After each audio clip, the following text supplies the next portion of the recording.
살아가다 보면 하나님은 분명히 살아계신데도 불구하고 하나님이 살아계시지 않는 듯한 삶을 만날 때가 있습니다. 그런 때는 우리의 마음을 불쾌하게 하고 우리들의 믿음에 회의감을 주기도 합니다. 그렇게 신앙이 좋은 욥에게 왜 자녀가 죽고 재산이 없어지고 몸에 질병이 나고 특별히 친구들이 이 모든 것은 너의 죄로 인한 것이야 라고 비판하는 그러한 고난이 오는지 의문이 듭니다. 초대교회 예루살렘 교회는 늘 모이고 기도하며 나누기에 힘썼던 교회입니다. 그런데 그 믿음 좋은 예루살렘 교회에 왜 그런 핍박과 환란이 오는지, 또한 하나님을 잘 섬기던 이스라엘이 왜 그렇게 시련을 맞는지 참으로 의문을 가질 때가 종종 있습니다. 그런데 지나고 보면 하나님이 계시지 않아서 일어난 사건이 아니라 하나님이 살아계시기 때문에 일어난 사건이라는 것을 깨닫게 됩니다. 시간이 지나고 보면 반드시 그 안에는 하나님의 계획이 들어 있습니다. 한 번만 따라주시기 바랍니다. 나의 모든 삶에는 하나님의 계획이 있었다. 예, 그렇습니다. 우리의 모든 순간에는 하나님의 계획하심이 있었습니다. 지금도 하나님이 계획하시는 중에 있습니다. 물론 지나고 보면 하나님의 계획이 이런 것이었구나 말하기가 쉽습니다. 그렇게 많은 에피소드들이 모여서 우리들의 간증이 됩니다. 그런데 사실 그 사건을 겪는 중에는 당하는 아픔과 고뇌가 너무 크기 때문에 이게 하나님의 계획이지라고 느끼기가 쉽지가 않습니다. 그런 의미에서 우리들의 신앙은 고난 중에서도 이게 하나님의 계획이라는 것을 직시하는 능력을 길러야 되는 것이 신앙이라고도 볼 수가 있습니다. 그에 대해서 오늘 말씀을 보면서 우리가 생각해 보기로 합니다. 에브라임 지파 산지 라마라는 곳에 엘가나라는 사람이 살았었습니다. 아내가 있었고 이름은 한나였습니다. 그런데 한나가 아이를 못 낳았습니다. 그래서 엘가나는 첩을 얻게 됩니다. 이름은 브닌나였고 아이를 잘 낳는 여인이었습니다. 브닌나가 몇 명의 아이를 낳았는지 성경이 말하고 있지는 않습니다. 그러나 대략 짐작해 볼 수는 있습니다. 한나는 아이가 없어서 상심하고 있었는데 어느 날 엘가나가 와서 말하기를 너무 상심하지 마십시오. 내가 그대에게 10 아들보다 낫지 않습니까? 라고 말을 합니다. 이 말이 관용적인 표현일 수도 있습니다. 하지만 브닌나가 정말 10명의 아들을 낳았기 때문에 그렇게 표현을 했을 수도 있습니다. 만약에 브닌나가 10명의 아들을 낳았다고 한다면 적어도 20년의 시간이 흘렀다는 말입니다. 이 말인즉슨 한나는 브닌나의 아들들을 보면서 마음이 점점 괴로워 갔었다라는 말입니다. 10명의 아들이 아닐지라도 한나가 오랜 기간 동안 아이 없는 고통의 날을 보냈다는 것은 틀림없는 사실입니다. 그 오랜 기간 동안 한나가 고통을 당하는데 브닌나는 상대적으로 행복한 삶을 보내게 되었습니다. 이 사건 속에서 4가지의 이상한 점이 보여집니다. 첫 번째, 한나라고 하는 이름의 뜻은 은혜 받은 사람이라는 뜻입니다. 그런데 이런 뜻을 가지고 있는 사람이 왜 이렇게 오랫동안 은혜를 못 받을까? 이게 이상합니다. 두 번째로, 브닌나라고 하는 이름의 뜻은 보석같이 아름답다, 진주같이 아름답다라는 뜻입니다. 그런데 이런 뜻을 가지고 있는 여자는 왜 그렇게 본부인의 마음을 격동하게 만들까? 그것 또한 이상합니다. 세 번째로, 한나가 오랫동안 기도했습니다. 안 했을 리가 없습니다. 작정 기도했고 금식 기도했고 철야 기도도 했습니다. 기도했는데 왜 이렇게 계속 어려운 시절을 지나가고 있을까? 이것 또한 이상합니다. 마지막에 제일 이상합니다. 브닌나가 기도했다는 말은 없습니다. 그런데 기도 한번 하지 않은 브닌나는 왜 그렇게 생애가 평탄할까? 그것이 이상합니다. 이 4가지만 보더라도 이상한 점 투성입니다. 이것이 한나에게는 너무나 큰 시련이자 아픔이었습니다. 우리들도 그렇지요. 하나님의 마음을 도통 모르겠습니다. 저 사람은 세상 속에서 사는데 너무 잘 나가고 나는 주님 앞에 엎드리는데 왜 이렇게 시련이 가득한지 따지고 싶은 마음도 가득합니다. 그런데요, 지나고 보니까 그 속에 하나님의 계획이 들어 있었습니다. 어떤 계획이 들어 있었을까요? 오늘 이 시간에는 그 하나님의 계획이 무엇이었는지를 알아보도록 하겠습니다. 오늘 우리가 읽은 말씀은 한나가 아들 사무엘을 얻게 되는 과정의 말씀입니다. 사무엘을 얻게 되는 과정은 하나의 사건이라고 볼 수가 있습니다. 이 사건을 보고 있으면 이 안에 드러난 네 가지 하나님의 계획이 있었음을 발견하게 됩니다. 그래서 이 말씀을 통해서 그 하나님의 계획을 우리가 파헤쳐 보도록 하겠습니다. 이를 통하여 여러분들도 땅에서 보화를 캐는 듯한 은혜와 기쁨이 가득히 임하기를 축원합니다. 첫 번째입니다. 어떤 하나님의 계획이 있었느냐? 기도 훈련입니다. 이 속에는 기도 훈련 시키려고 하는 하나님의 계획이 들어 있었습니다. 오늘 10절 말씀 보시기 바랍니다. 한나가 마음이 괴로워서 여호와께 기도하고 통곡하며 라고 나옵니다. 한나가 기도했다고 나옵니다. 그냥 기도한 게 아니라 통곡하며 기도했다고 나옵니다. 하나님은 사무엘이라고 하는 한 사람을 쓰고 싶었습니다. 아직 태어나지 않았지만 하나님의 계획 속에는 사무엘이 있었습니다. 그 사무엘을 쓰고 싶은데 어떻게 할까 할 때 어머니 한나에게 기도하는 영을 먼저 부어주신 것입니다. 여러분, 하나님은 사람을 쓰시려고 할 때 기도의 영부터 부어주십니다. 기도를 무진장해야 하나님의 뜻을 알게 되고요, 기도를 계속해야 하나님의 숨소리를 듣게 되고, 그렇게 하나님의 쓰시는 사람이 됩니다. 기도의 영이 부어진 사람이 하나님과 코드가 맞게 되고 그렇게 쓰임받게 되는 것입니다. 만일 기도 안 해서 편안하다, 새벽기도 안 하고 철야기도 안 해도 편안하다라고 한다면 여러분, 그것은 하나님께서 그 사람을 안 쓰시겠다는 신호입니다. 하나님이 쓰시지 않는 사람에게는 기도의 영을 부어줄 리가 없습니다. 그러나 하나님의 일을 할 사람에게는 기도의 갈증을 주어서 기도 안 하고는 못 베기게 만듭니다. 기도하다 보게 되면 하나님과 하나가 됩니다. 이 당시 한나, 엘가나가 살던 이 시대는 하나님과 끊어져 있는 영적 암흑 시대였습니다. 우상을 섬기고 죄를 짓는 사람들이 많았었습니다.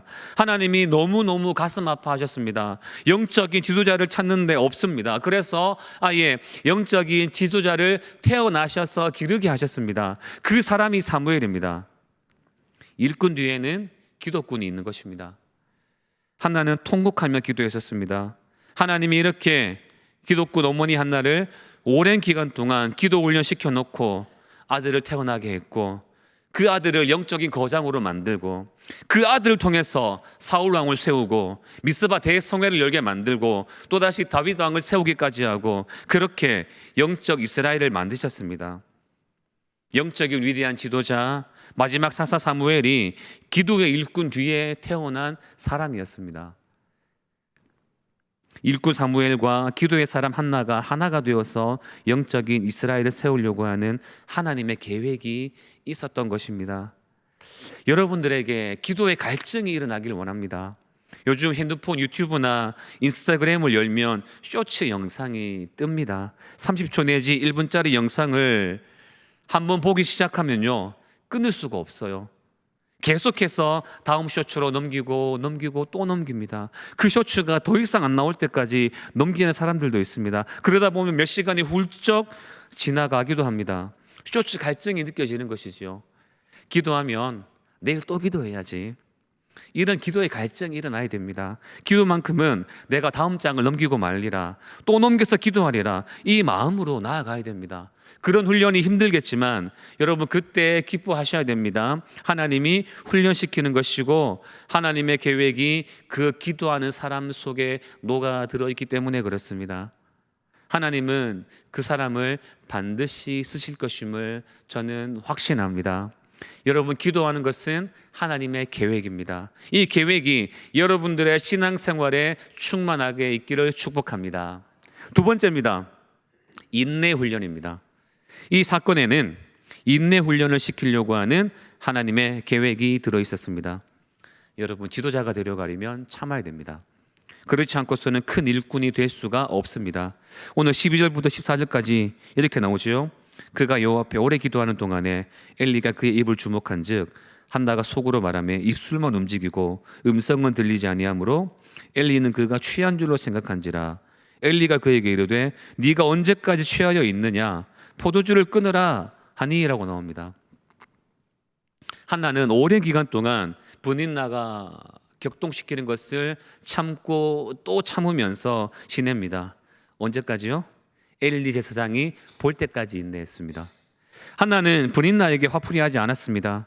그냥 눈물을 흘릴 뿐이었습니다. 그러다가 성막에 들어가서는 술에 취한 듯이 기도했습니다. 하나님께만 토로한 것입니다. 그것이 엘리 제사장의 눈에 띄게 됩니다. 98세 된 엘리 제사장이 보기에는 술에 취한 것 같아 보였습니다. 그래서 언제까지 취하여 있겠느냐, 포도주를 끊으라라고 말했었습니다.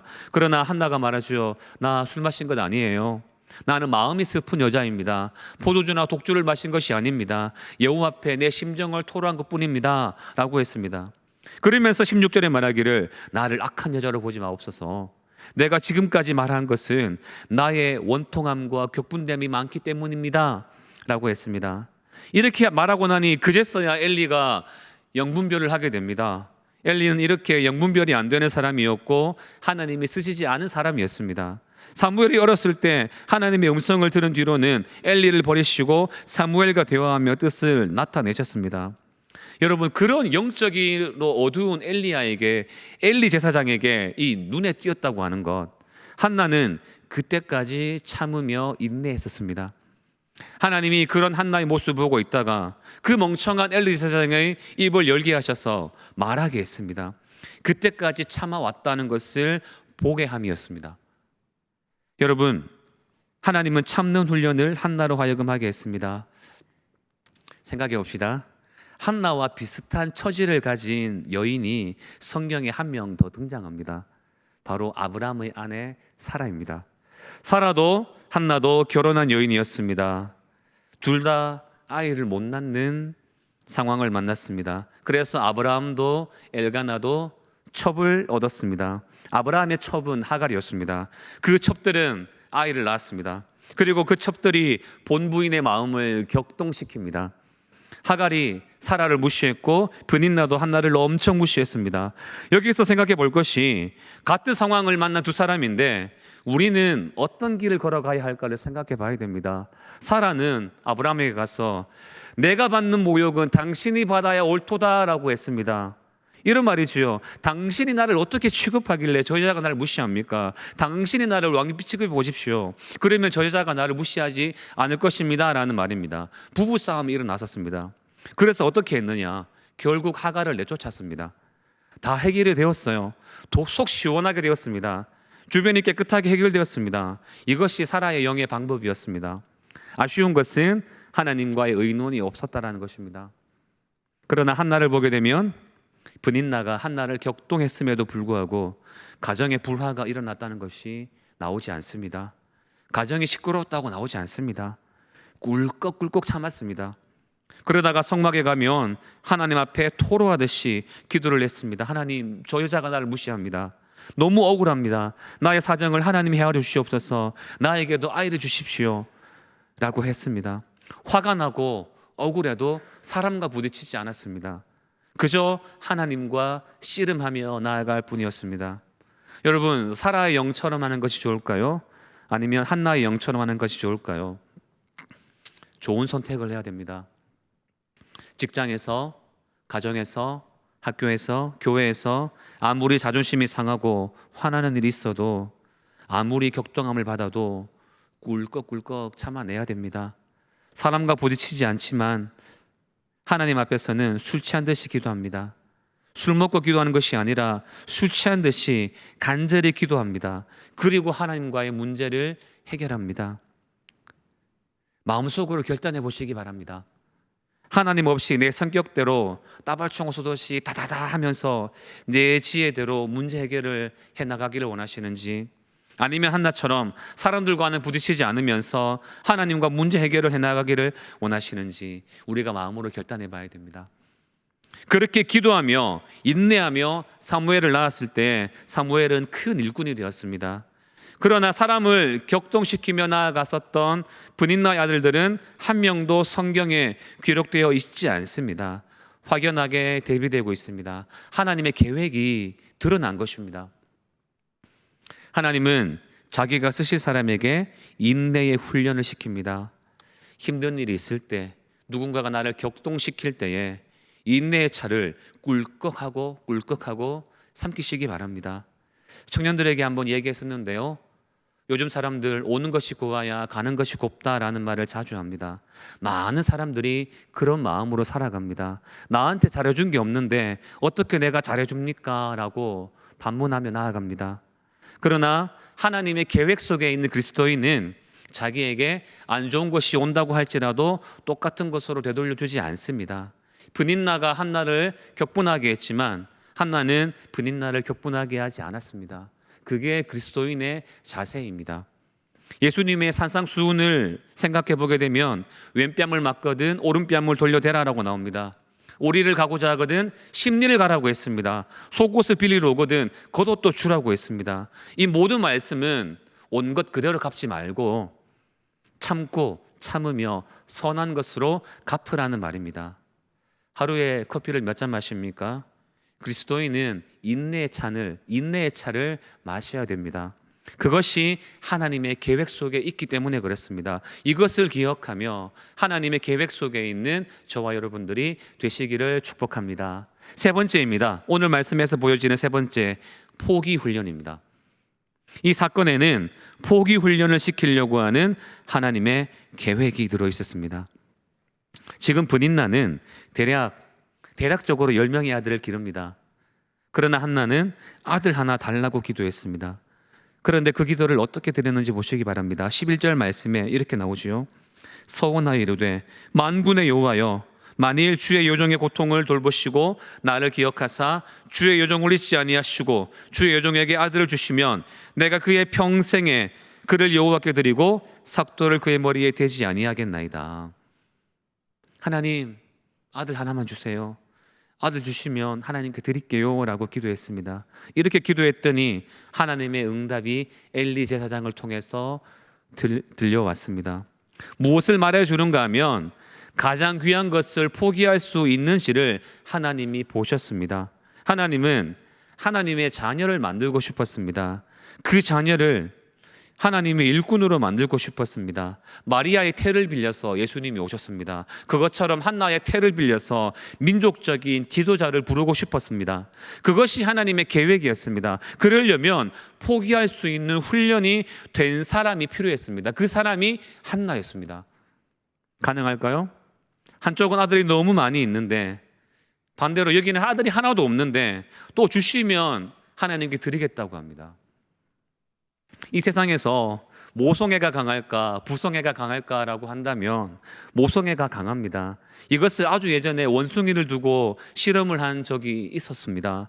원숭이를 두고 철판을 뜨겁게 달궈 놓고 울타리를 쳐서 못 도망가게 한 뒤에 그 위에 엄마 원숭이와 새끼 원숭이를 올려놓았더니 엄마 원숭이가 타 죽는 것이었습니다. 새끼 원숭이를 자기 위에 올려놓고 살리려고 말입니다.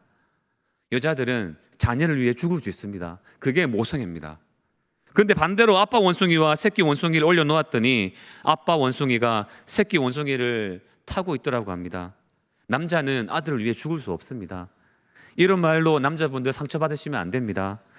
통상적으로 모성애가 더 강하다는 것을 말씀드리기 위해서 이런 얘기를 하는 것입니다. 한나가 아들을 주시면 하나님께 도로 바치겠다고 했습니다. 이런 포기 훈련, 하나님을 위해 다 포기할 수 있는지 하나님은 그것을 보시려고 했습니다. 이 고백 그대로 정말 한나는 사무엘을 낳고 저절되는 시기가 되자 곧바로 하나님께 바칩니다. 그리고 나서는 1년에 한 번씩만 아들을 보러 갑니다. 사무엘서 2장 19절에 어머니가 매년 드리는 제사를 드리러 그의 남편과 올라갈 때마다 작은 겉옷을 지어다가 주었다라고 나옵니다. 그렇게 사랑하는 아들을 하나님께 드리고 1년에 한 번씩 보러 간 것입니다. 사랑하지 않았어가 아니지요. 자주 보러 가면 집에 도로 데려왔을 수도 있었습니다. 그렇기에 1년에 한 번씩 보러 갔었는데요, 아마도 제 생각인데요, 한나는 해마다 옷을 지어 입히면서 아들을 껴안으면서 아마 그때는 펑펑 울었을 것입니다. 하나님께 드렸다는 것을 보여줍니다. 하나님께 포기하는 하나의 모습입니다.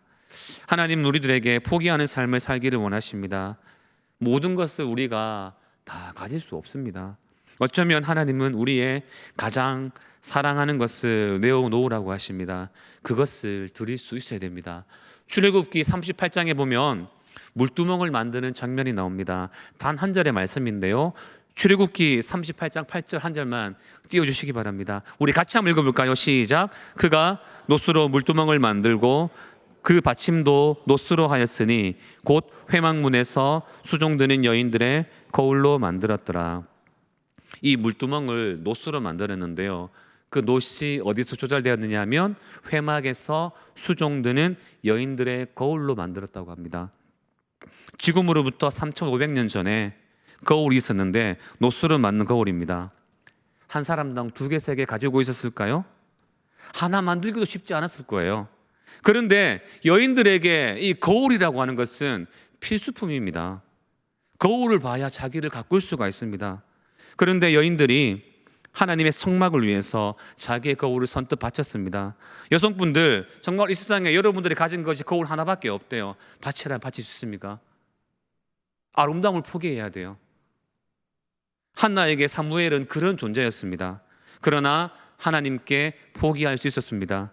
그런 훈련이 되어 있었습니다. 그랬더니 놀라운 일이 벌어집니다. 바로 태의 문을 활짝 열어주신 것입니다. 사무엘상 20장 2장 20절 21절 성경 읽으신 분들은 뒷장 연결서 보게 되면 이렇게 나오죠. 엘리와 엘가나가 그의 아내에게 축복하여 이르되 여호와께서 이 여인으로 말미암아 너에게 다른 후사를 주사 이가 여호와께 간구하여 얻어 바친 아들을 대신하게 하시기를 원하노라 하였더니 그들이 자기 집으로 돌아가매 여호와께서 한나를 돌보시사 그로 하여금 임신하여 세 아들과 2딸을 낳게 하셨고 아이 사무엘은 여호와 앞에서 자라니라 라고 말씀하고 있습니다.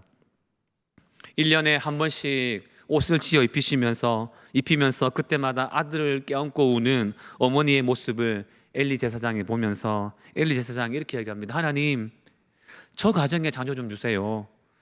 기도를 했더니 하나님이 그 엘리의 말을 듣고 한나에게 아들 3, 딸 2, 이게 5남매를 더 주셨습니다. 아이를 하나도 못 낳던 한나가 5남매를 더 낳게 되었습니다. 최종적으로는 6남매가 되었지요. 그리고 덧붙여서 사무엘이 장성한 어른이 되었을 때는 집으로 돌아옵니다. 평생 성전에 산 것이 아니라 사무엘이 하나님의 집에서 잘 길러져서 위대한 일꾼으로 만들어서 다시 한나에게 오게 됩니다. 이 말은 하나님이 길러주셨고요, 엄마가 기른 것보다 더 잘 기른 사람이 되었다라는 말입니다. 그리고 거기에 5남매를 더 얻게 된 것입니다. 하나님께 포기하니 도로 받았고 더 받았다라는 말입니다. 하나님은 자기가 가지고 간 것을 입 싹 닫고 나몰라라 하시는 분이 아닙니다. 하나님은 귀한 것을 포기한 사람에게 이런 축복을 주십니다. 한나가 이렇게 했을 때 이런 축복이 임한 것처럼 우리가 이렇게 나아갈 때, 포기함으로 나아갈 때 한나 임한 축복이 우리들에게도 임하게 될 줄로 믿습니다. 하나님은 영원토록 동일하신 하나님이기 때문에 그렇습니다. 하나님의 계획 속엔 여러분들 포기하는 훈련이 날마다 있기를 바랍니다. 가장 좋은 것도 들을 수 있는 그러한 삶이 여러분들의 삶에 있기를 바랍니다. 4번째입니다. 마지막으로 이 사건 속에 드러난 하나님의 계획이 보여줍니다. 믿음 훈련입니다. 믿음 훈련시키려는 하나님의 계획이 이 사건 속에 있었습니다. 17절 말씀 보십시오. 엘리가 대답하여 이르되 평안히 가라. 이스라엘의 하나님이 내가 기도하여 구한 것을 허락하시기를 원하노라 하니 라고 나옵니다. 한나가 전심을 다해 기도를 냈을 때 엘리 제사장이 하나님이 아들을 주실 것입니다 라고 말을 했습니다. 그때 한나가 18절에 보십시오.